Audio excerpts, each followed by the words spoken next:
عزیزان گرامی، آپ جانتے ہیں موجودہ دور میں طلاق کا ریشو کتنا بڑھ رہا ہے۔ میں جہاں بھی نکاح کی تقریب میں جاتا ہوں وہاں یہ بات ضرور رکھتا ہوں کہ طلاق کا ریشو بڑھ رہا ہے۔ اے میری بہن بیٹیوں، اے میرے بیٹوں، آپس میں برداشت کا ماتا ہوئے، آپس میں محبت کا رویہ اپناؤ، آپس میں پیار و محبت کو مضبوطی سے تھام لو۔ آج ایک دوسرے کو برداشت نہ کرنے کی وجہ سے ہر گھر کے اندر طلاقیں عام ہو رہی ہے، ہر گھر کے اندر طلاق کا ریشو بڑھ رہا ہے۔ اور یہاں پر ایک افسوس کی بات یہ بھی ہے کہ جب طلاق کا معاملہ کسی بھی کمیونٹی،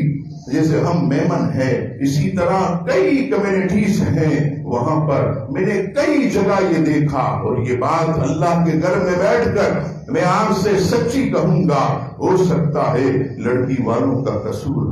ہو سکتا ہے لڑکے والوں کا قصور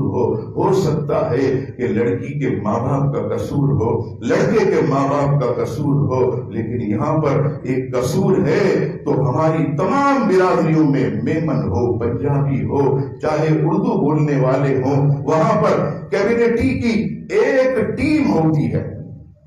اور اس ٹیم کا نام ہوتا ہے فیصلہ کرنے والی جماعت۔ فیصلہ کرنے والے، وہاں پر کچھ لوگ بیٹھتے ہیں، جب بھی کمیونٹی میں کوئی کیس آتا چاہے کسی بھی قسم کا ہو تو وہ کمیٹی اسے ڈیل کرتی ہے۔ لیکن مجھے بہت افسوس کے ساتھ کہنا پڑتا ہے کہ جہاں ہر جگہ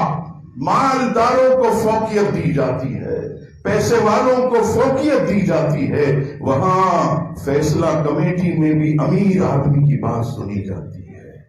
غریب آدمی جب اپنی بچی یا بچے کا کیس لاتا ہے تو فیصلہ کمیٹی اسے اگنور کر دیتی ہے، اس کی طرف دیکھتی نہیں ہے، اسے بالکل ایسا کر دیتی ہے جیسے اس کی کوئی حیثیت نہیں، کوئی اوقات نہیں۔ اس کا قصور یہ ہے کہ وہ بیچارہ غریب آدمی ہے، اس کا قصور یہ ہے کہ اس کے پاس اثر و رسوخ نہیں ہے، اس کا قصور یہ ہے کہ اس کا سرپرست کوئی مضبوط کروڑپتی آدمی نہیں ہے۔ اے کمیٹیوں،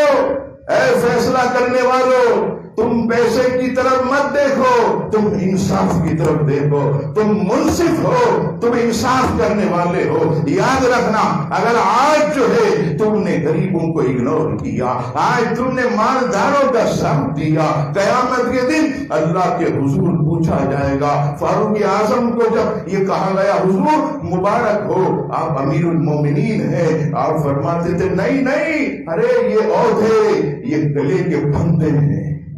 یہ جو عہدے ہیں، جو ہمیں عہدہ دیا جاتا ہے، یہ گلے کا پھندا ہوتا ہے۔ قیامت کے دن ساری کارروائیوں کے بارے میں پوچھا جائے گا۔ آج تو بڑے لے لیے خوش ہو گئے، ارے صدر بن گئے، وزیر اعظم بن گئے، کمیونٹی کے چیئرمین بن گئے، فلاں بن گئے۔ جب محشر میں آئے گی گردن کے اندر ایسے رب ذوالجلال پوچھے گا، تب پتہ چلے گا کہ کس طرح جو ہے وہ ہم نے دنیا کے اندر فیصلے کیے، کس طرح اپنے ماتحتوں کا ہم نے خیال رکھا، ہمارا برادری کا آدمی غریب بھوکا مر رہا تھا، ہم نے جو ہے کتنا جو ہے جا کر اس کا خیال رکھا۔ یہ ہمارا کام ہے کہ ہم جب بڑے ہیں تو معلومات بھی رکھیں، ہم جا کر دیکھیں کہ کون تکلیف میں ہے اور فیصلے صحیح بنیاد پر کریں۔ اور پھر میں کہوں گا کہ خدا کے واسطے اے میری بہن بیٹیوں، اپنی ماں باپ کی باتوں میں مت آؤ، اپنے گھروں کو بناؤ۔ یہ تمہاری ماں، تمہارے والد یہ دنیا سے چلے جائیں گے، تمہاری زندگی پہاڑ جتنی ہے، اکیلی کیسے کٹے گی؟ اے میرے بیٹوں، تم بھی خیال رکھو، اگر بیوی سے کچھ ہو جائے تو اسے معاف کرو، درگزر کو اپناؤ، آپس میں رشتہ جوڑ لو، محبت کو قائم کرو، تاکہ یہ طلاقوں کی شرح نہ بڑھے، یہ اس طرح گھر نہ ٹوٹے۔ اور گھر ٹوٹنے کے بعد نقصان کتنا، لڑکی کے اوپر داغ لگ جاتا ہے، طلاق والی ہے، لڑکے کے اوپر کہ اس نے چھوڑ دیا، اسی طرح اتنا پیسہ جو لاکھوں روپیہ اس نے شادی میں لگایا وہ سب برباد ہو گیا،